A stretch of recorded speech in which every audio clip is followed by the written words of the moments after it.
High court ने इस चीज़ का जब जायज़ा लिया तो शायद हुकूमत मजबूर हुई उनको छोड़ने पे। 4 साल उनको, जैसे मैंने कहा, किसी भी हालत में रखा नहीं जाना चाहिए था। अब बीजेपी माने या ना माने, मसला तो है, उनके कहने ना कहने से तो कुछ होगा नहीं।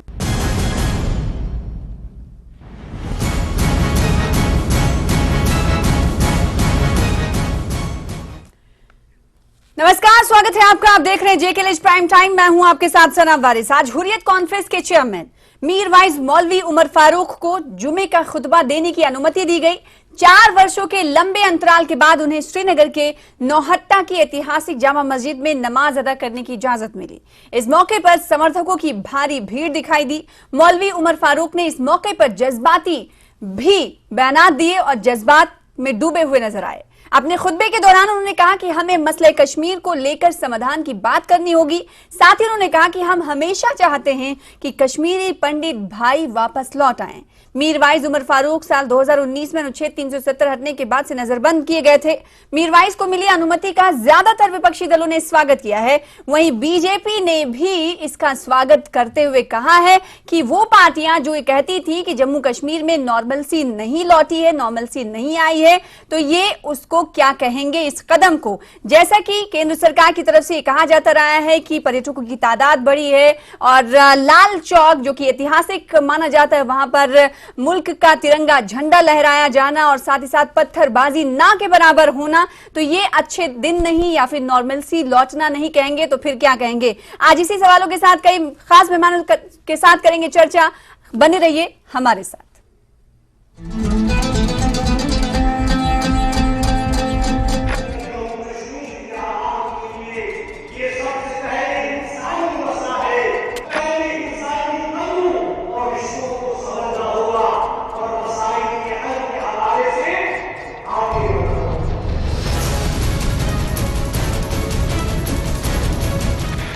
हाई कोर्ट ने इस चीज़ का जब जायज़ा लिया तो शायद हुकूमत मजबूर हुई उनको छोड़ने पे। 4 साल उनको, जैसे मैंने कहा, किसी भी हालत में रखा नहीं जाना चाहिए था। अब बीजेपी माने या ना माने, मसला तो है, उनके कहने ना कहने से तो कुछ होगा नहीं।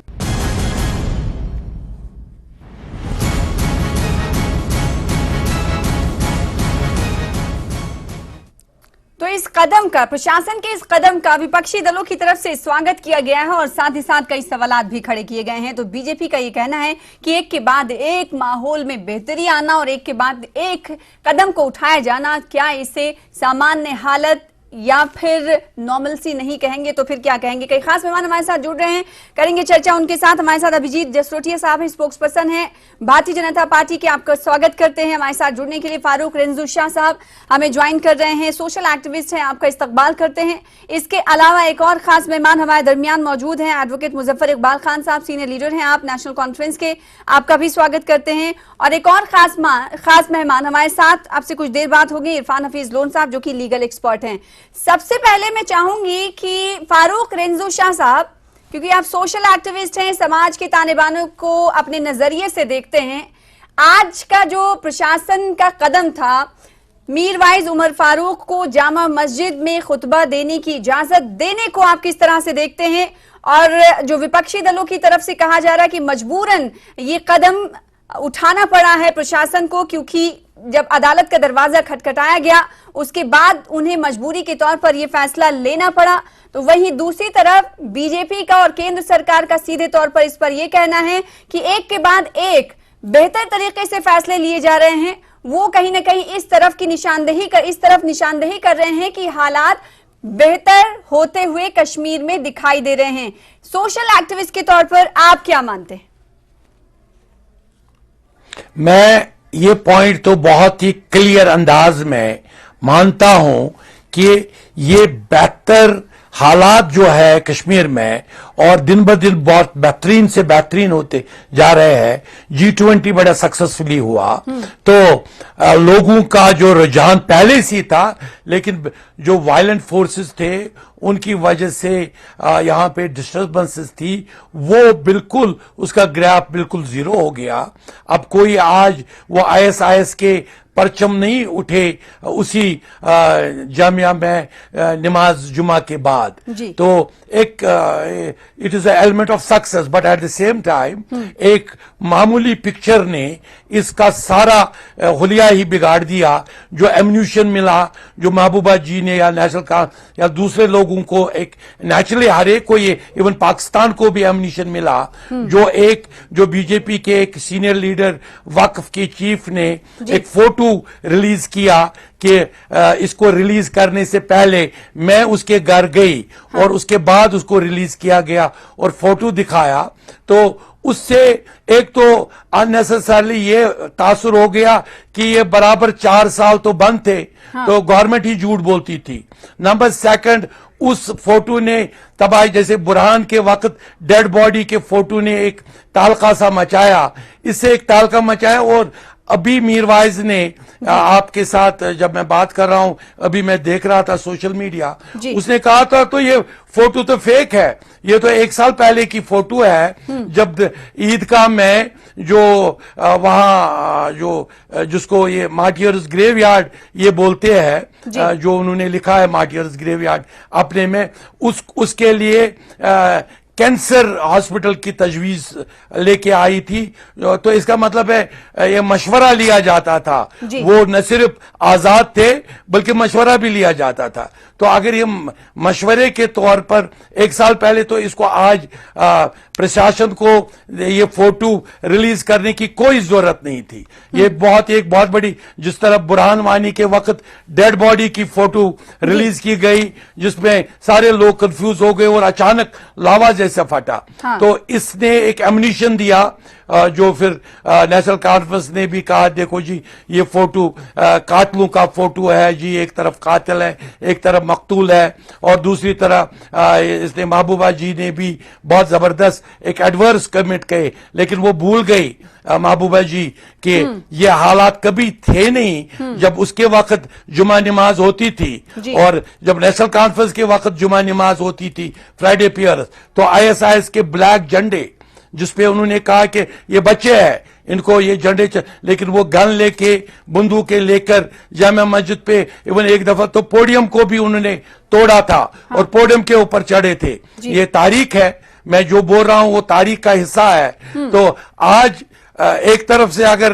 एप्रिसिएशन है, लेकिन फोटो की बनावट और फोटो को गलत टाइम पर रिलीज करने ने भी इस सारी अचीवमेंट को थोड़ा सा ठेस पहुंचाई। ठीक है, तो आपने दो रुख को कहीं ना कहीं सामने रख दिया है कि एक तरफ तो रिहाई उन्हें इजाजत दी गई, अनुमति दी गई, और दूसरी तरफ इस तरह के पोस्ट से कहीं ना कहीं एक भड़का देने वाला माहौल भी पनप सकता है या फिर कुछ ऐसे स्थिति पैदा हो सकती है जिससे बचना चाहिए था। तो मशवरा भी कहीं ना कहीं था। एक और खास मेहमान जिनका जिक्र अब से कुछ देर पहले हमने किया था, लीगल एक्सपर्ट के तौर पर हमारे दरमियान मौजूद इरफान हफीज लोन साहब, आपका वेलकम करते हैं, शुक्रिया हमारे साथ ज्वाइन होने के लिए। एडवोकेट मुजफ्फर इकबाल खान साहब, मैं आपके पास आना चाहूंगी। आज की मौलवी उमर फारूक को अनुमति दिया जाना, जाहिर सी बात है विपक्षी दलों और बीजेपी ने भी इसका स्वागत किया, और बीजेपी ये कह रही है कि अब और क्या चाहिए इन्हें, यानी विपक्षी दलों को और क्या चाहिए ये बताने के लिए कि और क्या उदाहरण और क्या एग्जाम्पल्स इन्हें दिए जाएं कि जम्मू कश्मीर में नॉर्मलसी जो है अब बेहतर से बेहतरीन हो चुकी है। क्या आप इस पर प्रतिक्रिया देना चाहेंगे? आपकी क्या राय? नेशनल कॉन्फ्रेंस क्या कुछ कहना चाहेगी?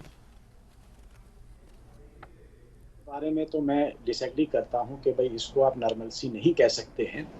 फिलहाल 4 साल अगर उन्होंने बंद रखा और आज अगर उनको हाउस अरेस्ट से निकाला है जी, तो उनको चलो अपनी गलती का अगर एहसास हुआ है कि ये हमारी जो पॉलिसी है, ये जो हरदर्मी है और फोर्स्ड जो सुप्रेशन है, ये इफेक्टिव नहीं है यहाँ, और इससे जम्मू कश्मीर में हालात सुधरने के कोई चांस नहीं लगे हैं। तो 4 साल तक उन्होंने अंदाजा कर लिया होगा कि भाई अनरेस्ट जो है दैट इज ब्रूइंग अंडरनीथ, और आज बहुत अच्छा फैसला लिया। मैं तवक्को करूंगा कि जिस तरह एक ये अच्छा फैसला है, इसके बाद इस जितने भी सियासी लोग नज़रबंद हैं या जेलों में बंद हैं या पीएसए के तहत बंद हैं, और जितने भी बेगुनाह लोग जो हैं मुख्तलिफ जो जेलों में बंद हैं, उनके बारे में भी इसी तरह का फैसला बहुत जल्द सरकार लेगी। अगर देर आए दुरुस्त आए, बहुत वक्त लगा दिया, 4 साल बहुत बड़ा वक्फा है, 4 साल से भी ज्यादा हो गया है। अब 4 साल के बाद आपने किसी आदमी को घर से बाहर आने की इजाजत दी है कि वो पलपिट से जाकर सरमन दे सके जहां का वो इमाम है। और बहुत अच्छी मैंने सुना कि स्पीच भी की है। इसमें तो कोई दो राय नहीं कि तमाम जितनी भी पॉलिटिकल पार्टीज हैं अक्रॉस द बोर्ड, वो सब चाहती हैं कि इस प्रॉब्लम की सॉल्यूशन जो है वो बातचीत से हो सकती है। आप सुप्रेशन से नहीं कर सकते, आप गन के जोर पर नहीं कर सकते, फोर्स लगा के नहीं कर सकते। गन किसी चीज का सॉल्यूशन नहीं, लड़ाई किसी चीज का सॉल्यूशन नहीं। उसके लिए मुझे लगता है कि अक्रॉस द बोर्ड जितनी पॉलिटिकल पार्टीज हैं वो सब चाहती हैं कि इसका बातचीत से हल किया जाए। बातचीत किस तरह की होनी चाहिए वो गवर्नमेंट का काम है, किसके साथ होनी चाहिए वो गवर्नमेंट का फैसला है, गवर्नमेंट किससे बात करना चाहती है। तो ये मुझे लगता है कि एक राइट डायरेक्शन में, it is a right step in the right direction.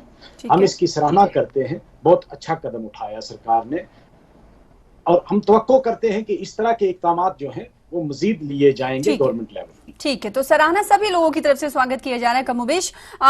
Irfan Hafeez loan साहब, आप क्या कुछ कहेंगे? 4 वर्षों के लंबे अंतराल के बाद आज मौलवी उमर फारूक को जुमे के खुतबे की इजाजत मिली और उन्होंने नमाज भी अदा की। इस मौके पर जज्बाती भी नजर आए, जज्बाती मनाजिर भी देखने को मिले। समर्थकों की भारी भीड़ थी, नेताओं की तरफ से खैर मकदम किया गया, स्वागत किया गया। लीगल एक्सपर्ट इसे किस तरह से देखता है, मैं जानना चाहती हूँ।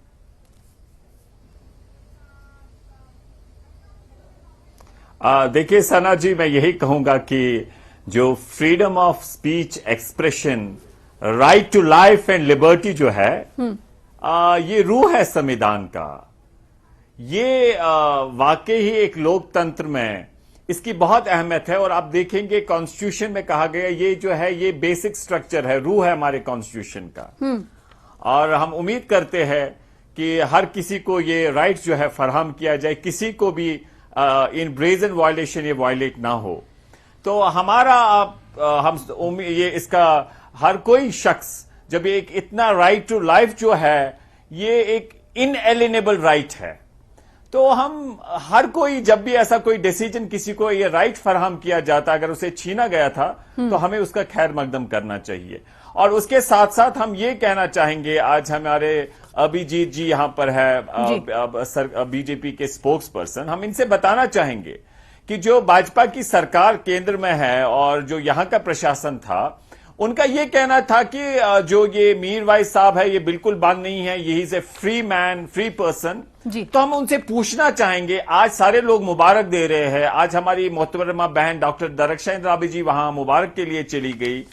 तो कल तक तो यही भारत सरकार कह रही थी कि it's false, he is not detained, he is a free person. ये एक बहुत ही इंपॉर्टेंट सवाल है। और दूसरी बात, जिस तरीके से 370 हटाया गया, जिस तरीके से गृह मंत्री जी ने कहा था सदन में कि वहां पर फारूक अब्दुल्ला साहब या कोई भी नेता बंद नहीं है, वो यहां आ सकता है, संसद में पार्टिसिपेट कर सकता है, लेकिन हकीकत में बाद में पता चला कि he too was booked under PSA. तो हम यही कहना चाहेंगे कि सरकार से आप पूछिए, इतना बड़ा झूठ क्यों आप बताते हैं और यू टर्न क्यों लिखते हैं। और मैं आपको एक वरिष्ठ पत्रकार होने के नाते आपसे पूछना चाहता हूं कि प्रशासन का यह कहना था, सरकार का, और संसद में भी सबको यही कहते थे कि भाई यहां पर वो बंद नहीं है, मीरवाइज खुले बिल्कुल फ्री मैन है। और उसके साथ साथ सना जी, हम चाहेंगे जितने भी हमारे नौजवान बच्चे मुख्तलिफ रियासतों में जेलों में है, गरीब लोग हैं, उनकी कोई बात नहीं करता है। मैं एज ए लॉयर कहता हूं आपसे, हम देखते हैं कि वो बाहर नहीं जा सकते, मिल नहीं सकते अपने बच्चों को, एटलीस्ट उनको अपने रियासत में लाइए, यहां पर कश्मीर में लाइए, वो उनका राइट है उनके पेरेंट्स का, उनके बच्चों को मिलना मुख्तलिफ राज्यों में। और हम चाहते हैं, जैसे जज साहब ने कहा, भी इकबाल साहब ने, मुजफ्फर साहब ने, हम चाहेंगे कि बातचीत से इस मसले का हल हो। हाँ, यहाँ अभी भी अफसफा है, यहाँ अभी भी पब्लिक सेफ्टी एक्ट है, डिस्टर्ब्ड एरिया एक्ट है। हाल ही में आपने देखा कीमती 3 जाने हमारे डीएसपी और आर्मी के 2 वरिष्ठ अधिकार किस तरीके से उनका परिवार रो रहा था। हाँ। तो हम चाहते हैं यहाँ शांति नहीं, अभी भी खून बहता है। 370 हटाने के बाद भी कश्मीरी पंडित वापस नहीं आए, खून फिर बह रहा है। इसलिए ये देश जो है एक बहुत बड़ा लोकतंत्र है, ये हम चाहते हैं इस देश के हित में। सवाल आपसे किए गए हैं और यहाँ पर ये भी बता दूं इरफान हफीज लोन साहब, आप अगर हिंदी पढ़ते हो तो हमने जो टेक्स्ट लिया है वो ये लिया है कि खुतबा देने की उन्हें अनुमति दी गई। हमने कहा नहीं कि रिहा किया गया है, क्योंकि गवर्नमेंट की तरफ से जो आप उन्हें कटघरे में खड़ा कर रहे हैं कि जब आप कहते हैं कि सभी लोग फ्री हैं जम्मू कश्मीर में, तो रिहाई कैसी जिसका आज खैर मकदम किया जा रहा है। यही सवाल आपका था। अभिजीत जसरोटिया साहब इस पर रिएक्शन देंगे। अभिजीत साहब, इस पर रिएक्शन आपका, और साथ ही साथ जो आप पर सवाल खड़े किए गए हैं दोनों पैनलिस्ट की तरफ से, और एक तो ये कि दरख्शा इंद्राबी साहिबा ने जो 12:12 पर जो पोस्ट किया है सोशल मीडिया एक्स पर, उसका भी कहीं ना कहीं गलत प्रभाव पड़ता हुआ समाज पर दिखाई दे रहा है। रिंजू शाह साहब ने इस तरफ इशारा किया है, तो ये क्या है? इसका मतलब लोग अब ये सोचने लगेंगे कि सरकार का कोई नुमाइंदा या प्रशासन का कोई नुमाइंदा उनसे मिलने गया और उसके बाद ये कदम उठाया गया। अभिजीत साहब। सना जी, मैं जरूर चाहूंगा कि जिस तरह से मैंने सबको सुना है मुझे भी जरा टाइम दिया जाए, क्योंकि मुझे लगता है कि सभी के जवाब मुझे ही देने हैं, तो मैं इसके अंदर थोड़ा टाइम भी चाहूंगा आपसे। देखिए, सबसे पहली बात तो ये आती है, जिस तरह से हमारे लोन साहब अभी बात कर रहे हैं, तो सबसे पहली बात ये पता होनी चाहिए कि किसी को बंद करना और रिस्ट्रिक्शंस दोनों में बड़ा अंतर होता है। दोनों का अंतर आपको इस चीज में पता होना चाहिए। बाकी कानूनी मापदंड है, कानूनी मापदंड के चलते इस देश का कानून सबसे ऊपर है। और कम से कम मैं आपको ये जरूर एश्योरेंस देना चाहता हूं कि 5 अगस्त 2019 के बाद यहां पर जम्मू कश्मीर में जिस तरह से पूरी तरह से कानून जो है वो अपने रूप में यहां पर उसकी पूरी तरह से पालना की जा रही है। मुझे वो भी दिन याद है, इसी मस्जिद के वो टाइम याद है जब अयूब पंडित जी की नेशनल कॉन्फ्रेंस के चलते उसी टाइम के अंदर उनकी लिंचिंग, मॉब लिंचिंग की गई थी। वो भी मुझे टाइम याद है। तब कानून कहां था? तब जरा नेशनल कॉन्फ्रेंस वाले इसका जवाब दें। पीडीपी के टाइम पर जब यहां पर ISIS के झंडे लहराए जाते थे, वो भी जरा टाइम आपको याद होगा। और आज सब कुछ अमनो सुकून हर तरफ है, इसका भी आपको पता होना चाहिए। और सबसे बड़ी चीज जो मैं चाहूंगा, और मैंने आज से पहले 6 महीने पहले एक लोकल चैनल को अपने इंटरव्यू देते हुए बात कही थी कि जिस तरह से 32 साल थे जो मीरवाइज फारूक साहब के जो कातिल थे, जो इन्हीं सरकारों के रहते, इन्हीं की कुर्सियों के पीछे छुपे रहते थे, उनको आज सलाखों के पीछे धरा गया। तो इसी कानून के चलते जब ये बनाना रिपब्लिक से पूरी की तरह से यहां पर कानून आया, तभी 32 साल बाद मीरवाइज फारूक साहब को भी जो है उनके कातिलों को पकड़ा गया। और मुझे लगता है इससे बड़ा और इंसाफ किसी को नहीं मिलेगा जो 32 साल तक नहीं मिला। तब मैंने एक अपील भी की थी कि आज इनको चाहिए, क्योंकि अगर आपको याद होगा जब मीरवाइज साहब का कत्ल किया गया था आज से 32 साल पहले, तो उसका कारण यह था वो उस समय के जो अनरेस्ट यहां पर था उसको कंट्रोल करने के लिए जो पॉलिटिकल हेड्स थे उन सबकी एक एसोसिएशन बना रहे थे। उनका कत्ल कर दिया गया, ब्रॉड डे लाइट मर्डर था, in cold blood that murder was there, और किसी ने उसकी तरफ कुछ नहीं किया। 32 साल तक वो जो मुजरिम थे वो यहां पर खुले घूमते रहे। लेकिन आज जब इंसाफ मिला, तभी मैंने मीरवाइज उमर फारूक से भी उस समय कहा था कि ये टाइम आ गया कि आप अपने जो पिताजी के वालिद के कातिल हैं उनको सबक सिखाने का ये टाइम है कि मेन स्ट्रीम में आकर अब जमहूरियत निजाम पूरी तरह से यहां पर नाफिज हो चुका है। तो मुझे लगता है कि अब उनको जमहूरियत में आना चाहिए और लोगों को आगे लेकर चलना चाहिए। इससे बड़ी नॉर्मलिटी की और कोई आपको आज एग्जाम्पल नहीं मिलेगी। बाकी किसकी तस्वीर कब आई, किसने कब पोस्ट की, मैं उसमें जाना नहीं चाहता हूं। मैं इस समय शांति की बात करूंगा जो आपके सामने है। वो समय चला गया जो या बाकियों का टाइम रहता है। देखिए, ये आपके नुमाइंदे हैं ना, जाहिर सी बात है। अभिजीत, एक second please, Irfan Hafeez loan साहब प्लीज, उनको वक्त दिया गया, बोल लेने दीजिए। 1-1.5 मिनट का वक्त है उनके पास, फिर उसके बाद मैं लौटूंगी आपके पास। अभिजीत साहब, ये लोग पूछ रहे हैं भाजपा से, केंद्र सरकार से, आपका नुमाइंदा या आप प्रशासन का कोई नुमाइंदा अगर वो जाता है मिलने के लिए तो सवाल खड़ा होता है। और एक प्रश्न इरफान हफीज लोन साहब का ये था कि जब बोलते हैं कि सभी लोग फ्री हैं, तो अभी भाजपा की तरफ से इसकी क्रेडिट लेने की कोशिश की जा रही है कि प्रशासन ने या केंद्र सरकार की तरफ से जो अभी कदम उठाया गया है, तो फिर इसको कैसे मान लिया जाए? जब वो बंद ही नहीं थे तो फ्री कैसे हुए? ये सवाल था, इस पर जवाब चाहते हैं। देखिए, भाजपा को क्रेडिट लेने के लिए किसी पॉलिटिकल पार्टी की या किसी लीडर की जरूरत नहीं है। भाजपा के किए हुए कार्य आपके सामने हैं। आपके सामने मैंने बता दिया कि मीरवाइज साहब के कातिल आज धरे गए। आपके सामने यासीन मलिक, बीटा कराटे, शबीर शाह, जिन्हें कोई नेल्सन मंडेला और पता नहीं क्या क्या कहा करते थे, अपनी कुर्सियों के पीछे यहाँ के मुख्यमंत्री ने छुपा कर रखा, आज वो भी सारे के सारे सलाखों के पीछे हैं। इससे बड़ी एग्जाम्पल भाजपा क्या देगी? आपके सामने G20 हो रहा है, आपके सामने करोड़ों के हिसाब से सैलानी आ रहे हैं, आपके सामने पिछले 60 साल के बाद फर्स्ट FDI 550 करोड़ रुपए की कश्मीर के अंदर आ रही है, और इससे ज्यादा कौन सी नॉर्मलिसी आप तवक्को रखेंगे? 32 साल तक जितना 32 साल तक जो खून जेलम में बहा है, उसमें इन सभी लोगों के हाथ जो है मासूमों के खून से रगे हुए हैं। अगर किसी का दामन पाकर केवल और केवल भारतीय जनता पार्टी का है, तो मैं इनकी सियासत में आना नहीं चाहता हूं। मैं आज की सिचुएशन की बात कर रहा हूं। यहां पर सब कुछ जो है बिल्कुल कानून की पालन किया जा रहा है और सब कुछ यहां पर सुरक्षित, और उसमें बीच में जो एक आधा हादसा होता है उसका निंदनीय है, दुख है, लेकिन करें क्या? 32 साल के खड्डे डालकर रखे इन पुरानी सरकारों ने, उसको भरते थोड़ा सा टाइम जरूर लगेगा। ठीक है, इरफान हफीज लोन साहब, अब मैं आपका भी रिएक्शन इस पर चाहूंगी।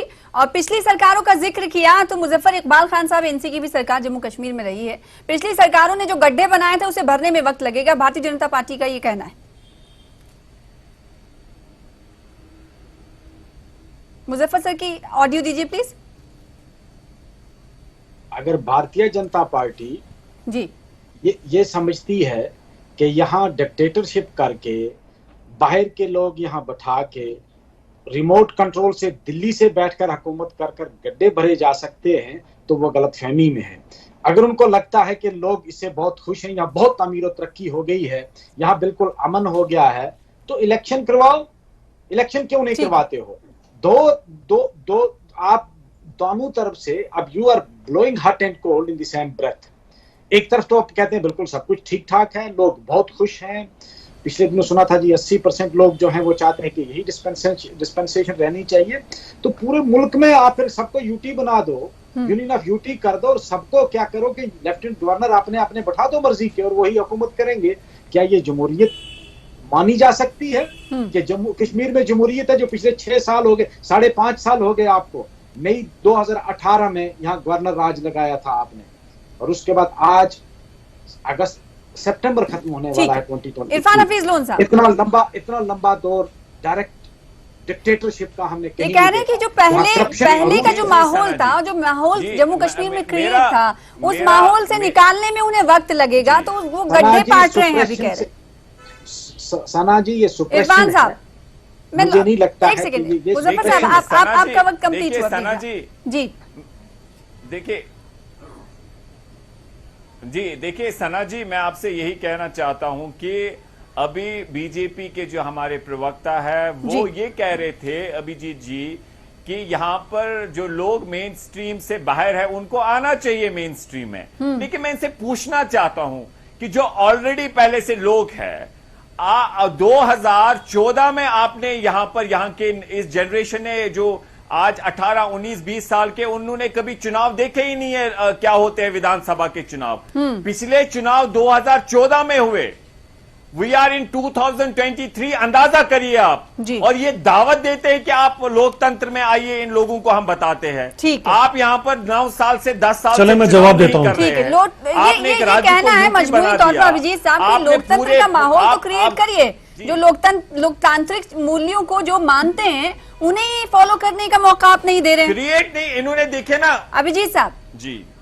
चले मैं इनको जवाब देता हूं, अगर ये जवाब लेना चाहें तो। इनको सबसे पहले बात की जमहूरियत की बात जब मैं करता हूं तो मुझे लगता है इनको जमहूरियत का मतलब क्या है कि चंद परिवार यहां पर चीफ मिनिस्टर और एमएलए बन जाएं, उसको जमहूरियत समझते हैं? या जिस तरह से 3 टायर सिस्टम रिस्टोर किया गया, पंच, सरपंच, बीडीसी, डीडीसी बनाए गए हुए हैं, और इनमें से काफी सारे लोग जो है यहां पर भी इस समय अवेलेबल है। तो मुझे लगता है यही जमहूरियत निजाम बोला जाता है कि पंच, सरपंच, गांव का भी इंसान जो है वो भी आगे बढ़ सकता है और वो भी आगे आ सकता है। वो कौन सी जमहूरियत हुई कि चंद परिवार ही राज करेंगे? पिछले 60-70 साल से चंद परिवारों का ही राज चलेगा। पूरे मुल्क की और जम्मू कश्मीर का डिफरेंस है। जम्मू कश्मीर में जमहूरियत कभी थी नहीं। सन 51-52 की पहली असेंबली उठाकर देख लीजिए कि 12 लाख पॉपुलेशन जम्मू की थी, 10 लाख आपकी थी, और 10 लाख के अंदर आपने 1.5 दर्जन ज्यादा सीटें कश्मीर को दी थी। कौन सी जमहूरियत थी? 5,000 6,000 के ऊपर आपके एमएलए बनकर और मंत्री बन जाया करते थे, उसको आप जमहूरियत कहते हैं? 5,000 वोट लेकर, 1,500 वोट लेकर बनने वाले को आप मंत्री कहेंगे? उसे मंत्री तो सब कुछ आपके हाथों में है, अब तो चुनाव कराइए सरकार। ये तो यही सवाल पूछ रहे हैं ना कि अब तो आपके तरीके, आप जमहूरियत नहीं थी, जमहूरियत को कायम करने की गुहार लगा रहे हैं। बढ़ चढ़कर लोगों ने यहां पर हिस्सा लिया इंतखाबात के अंदर, उसे जमहूरियत बोलते हैं। 5,000 और 2,000 की वोट लेकर मंत्री बनने वाले को जमहूरियत नहीं कहा जाता, उसे परिवारवाद कहा जाता है। ये जो अमित शाह का बेटा है वो क्या है? वो परिवारवाद नहीं है। जो दिल्ली में इस वक्त केंद्रीय मिनिस्टर हैं, जो परिवारवाद जिनके बाप मिनिस्टर रहे हैं, वो परिवारवाद नहीं है। और क्या ये लोग जो थे, ये आपकी तरह, जिस तरह आपने बेताज बादशाह बिठाए हैं, ऐसे बैठते थे आके?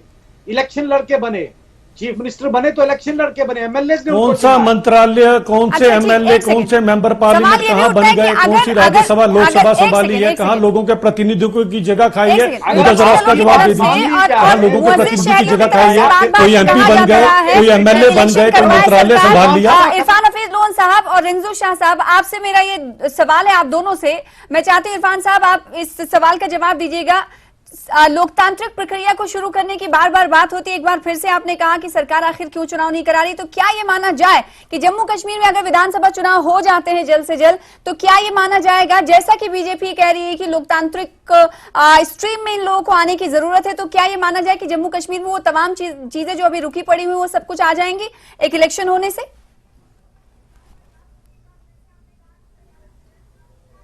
देखिए, इलेक्शन बहुत अहम है। लोगों की जो चुनी हुई सरकार होती है वो बहुत ही मैं केवल लोकतंत्र का केवल इलेक्शन ही लोकतंत्र नहीं है, ये बियॉन्ड दैट है।